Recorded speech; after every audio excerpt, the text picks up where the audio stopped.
Hi,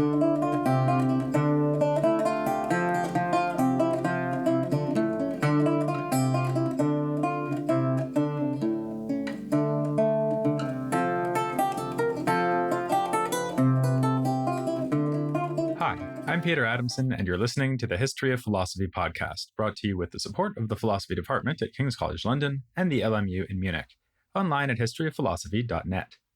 Today's episode, Believe at Your Own Risk, Toleration in France. Let's agree to disagree. Superficially, it sounds like a friendly thing to say, but it usually comes with an implication. I've given you extremely good reasons to agree with me, but you are stubbornly refusing to accept them, so I'm just going to give up on convincing you, for now. It's the argumentative equivalent of breaking up with someone and using the obviously insincere excuse, the problem isn't you, it's me. Presumably, French people have their own equivalents of such phrases, at least back in the 16th century when people in France grudgingly agreed to disagree about the religious disputes that tore their society apart. That offer was almost always coupled with an unspoken, or spoken, caveat. The problem isn't us, it's you. Even the high points of religious toleration in the second half of the 1500s were arrived at grudgingly. They were hedged with caveats and time limits. The fervent hope was that tolerance would not be necessary for long. Civil war between Catholics and the French Protestants, or Huguenots, broke out in 1562 after a rapid proliferation of Protestant churches starting around 1555. And if you're wondering why they were called the Huguenots, join the club. No one knows for sure, but it may be derived from the German term Eidgenossen, meaning confederates, which would be appropriate for a civil war. The Queen Mother, Catherine de' Medici, announced an edict of toleration for Protestantism at the beginning of 1562, which was explicitly labeled as a temporary measure, but this did not succeed in calming the situation. By 1585, the French crown would be announcing a very different policy that all Frenchmen must be Catholic, with a 6-month period allowed for conversion. Across the two intervening decades, there was open warfare between the Huguenots and their Catholic enemies, whose cause was led by the powerful Guise family. There were also public executions. Already in 1546, 14 Protestants were burned alive in Meaux, where Bishop Brissonnet had gathered an early circle of reform-minded intellectuals, including, as we saw, Lefebvre d'Etaples.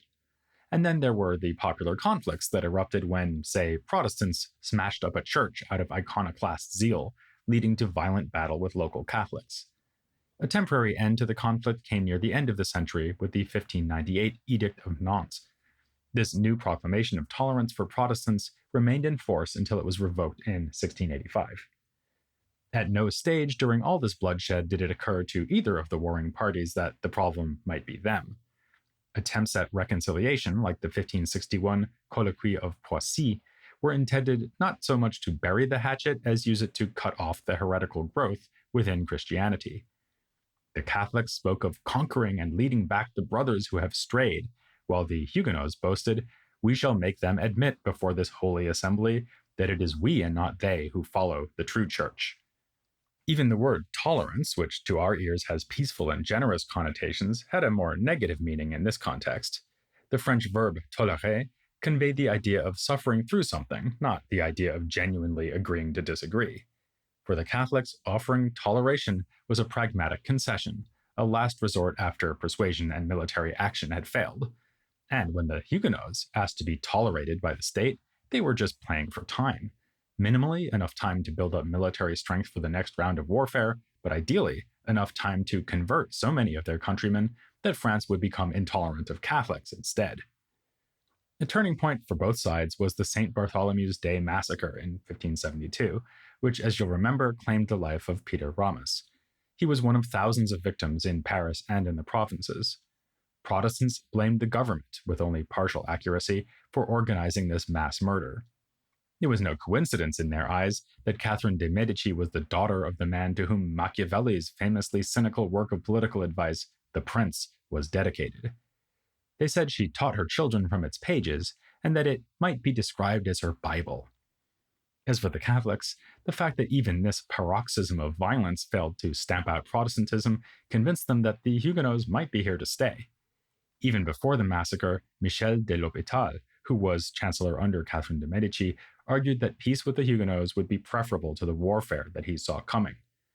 Other reluctant pragmatists included Étienne Pasquier, Louis Leroy, and Étienne de la Boétie, all of whom reckoned that the way to bring the Protestants back to the fold was not force, but a spiritual renewal of the Church. Similarly, the more tolerant leaders at the Estates General of 1576, those who unsuccessfully argued for a settlement with the Huguenots, did so while assuring their more militant colleagues that toleration was only a stopgap measure until God can bless us with only one religion. Hardly anyone then was envisioning a situation of indefinite peaceful coexistence between Protestants and Catholics. The peacemakers on the Catholic side wanted concord and Christian unity, not a pluralistic society. If they counted as tolerant, it was because they continued to hope that concord could be reached through peaceful means. In this respect, men like Pasquier, Leroy, and Boétie were true heirs of Erasmus, and it's not a coincidence that they were humanists like him. As we saw, Erasmus argued tirelessly for peace, and he stayed on the fence when the Reformation began, in part because he hoped that the rift between Luther and the Church could be healed. But he would not have welcomed official state sanction of two alternative confessions, nor was he committed to the value of freedom of religion as an end in itself. So was anyone adopting a more genuinely liberal, pluralist vision at this point in history? Yes, indeed. His name was Sebastian Castellio. He was a Frenchman, born near Lyon, but he moved to Strasbourg and then Geneva to work with Calvin after converting. He became principal of the college at Geneva, but then went on to Basel, where he became a professor of Greek. This makes him sound like yet another Protestant humanist, like Melanchthon or, indeed, Calvin himself. And indeed, some of his projects fit that pattern, translating the Bible into Latin and French, and even rendering the story of Jonah into Homeric Greek. But he is best known for his expression of outrage after Calvin supported the execution of the Spaniard Michael Servetus in 1533, an event we discussed in episode 384 on Calvin. As with Jonah and the whale, Castellio found this event hard to swallow. He decried it as an indefensible act of tyranny, which he attacked in a work called On Heretics, printed in both Latin and a French translation in 1554. This work is reminiscent of others we've looked at in this series in that it is largely a patchwork of quotations from earlier sources. Less than half of it is by Castellio himself, and even these parts include material ascribed to fictional pseudonyms. The book as a whole was prudently published anonymously. Among the sources cited are Luther and, with heavy irony, Calvin himself, using well-chosen passages to make it sound like they were in support of tolerance. There is at least some rationale for this in the case of Luther. He was known for teaching that, in the words of Thomas More, each of us believes at his own risk, and that conscience cannot be compelled. But Castellio has to quote him very selectively. You won't find him, for example, mentioning Luther's remark on the importance of maintaining doctrinal correctness in his church. The children may be dirty, but the bath at least must be pure. Castellio is even more tendentious in the case of Calvin, of whom Roland Bainton, the modern translator of Castellio, remarks, "If Calvin ever wrote anything in favor of liberty, it was a typographical error." Calvin was himself a victim of censorship and persecution. He fled to Switzerland to get away from the French state, and his books were placed on the index of proscribed books by the Sorbonne, starting in 1542.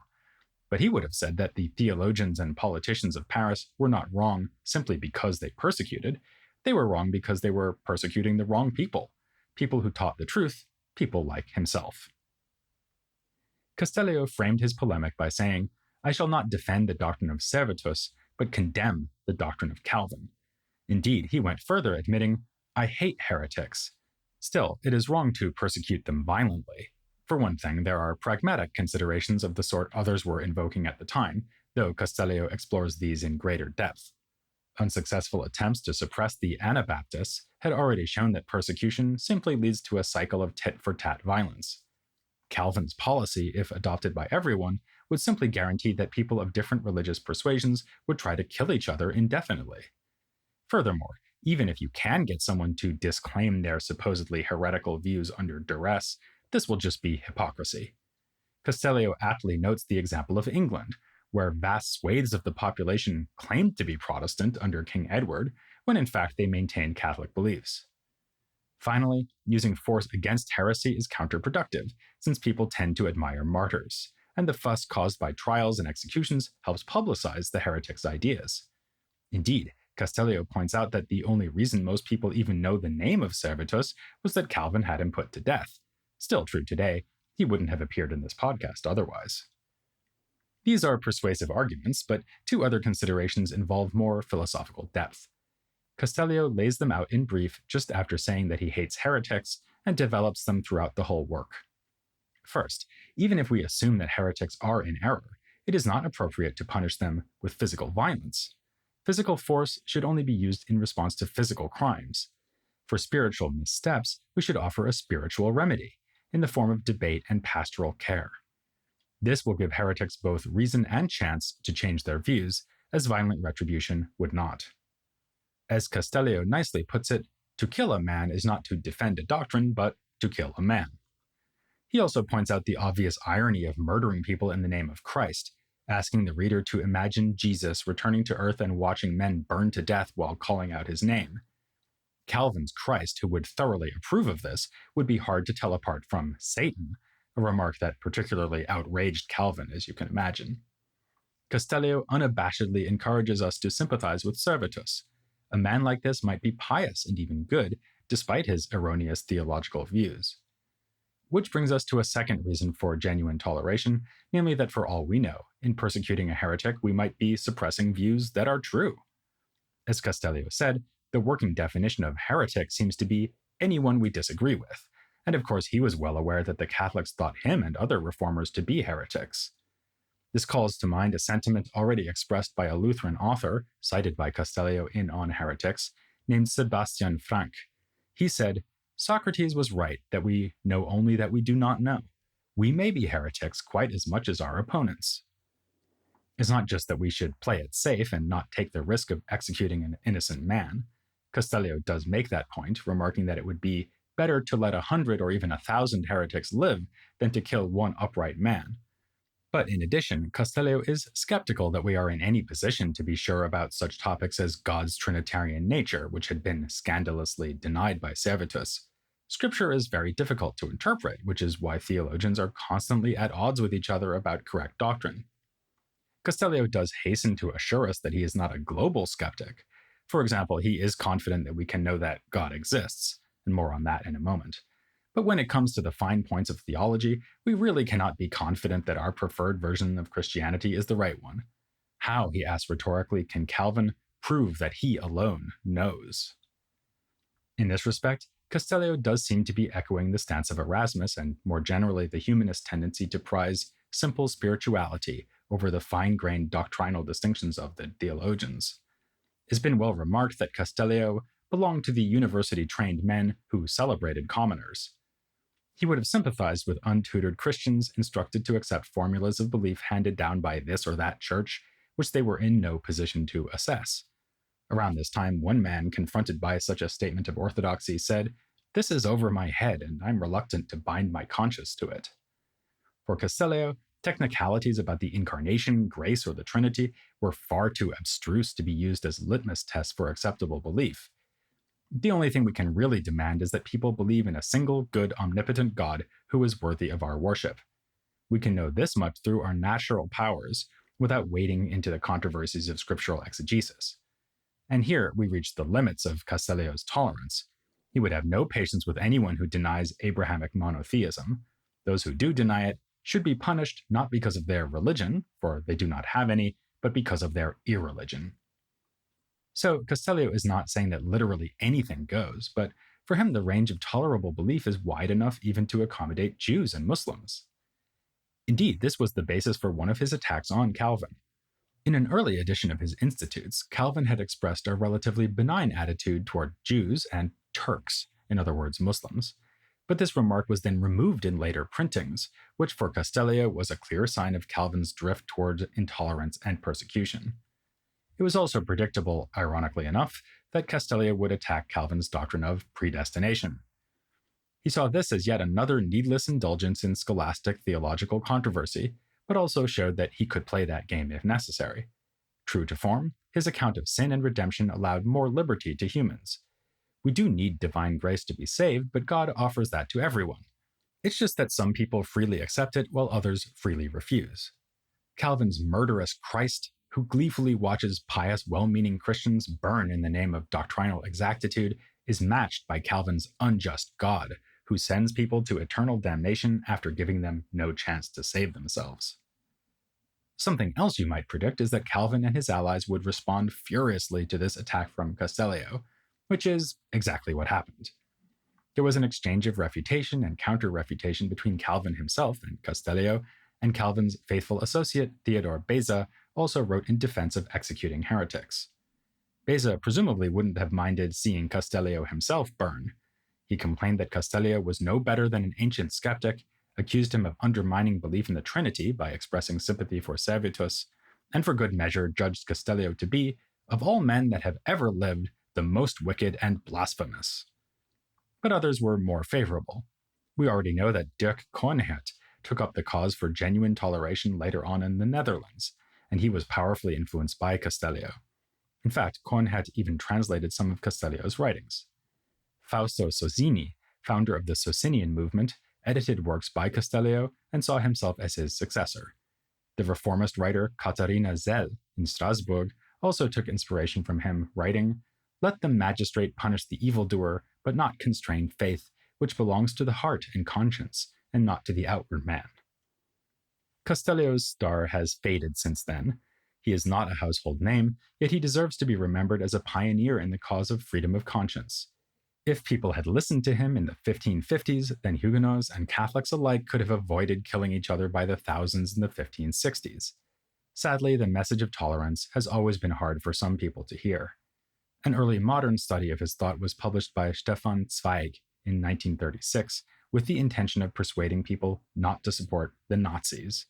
This time, the audience was German, not French or Swiss, and Castellio was ignored again. Given the intrinsic importance of this topic and the centrality of the 16th century as a time for shaping our modern ideas about religious freedom and tolerance, it seems worthwhile to spend another episode thinking about it, especially since it just so happens that I have a good friend who has thought about it a lot more than I have, one of my colleagues from King's College London, whose work on Leibniz has led her to explore the background to his ideas about religious pluralism. Still, I guess that after this episode I should tolerate it if you want to make the error of skipping my conversation with Maria Rosa Antoniazza next time here on The History of Philosophy, without any gaps.